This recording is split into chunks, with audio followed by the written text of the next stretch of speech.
আমি আমি এক বঞ্চিত যোগ্য শিক্ষক সন্তানের পিতা।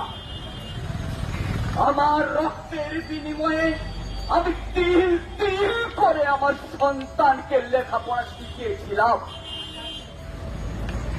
প্রত্যেকটা পিতাই চায় সন্তানের সুপ্রতিষ্ঠিত দেখে মরতে।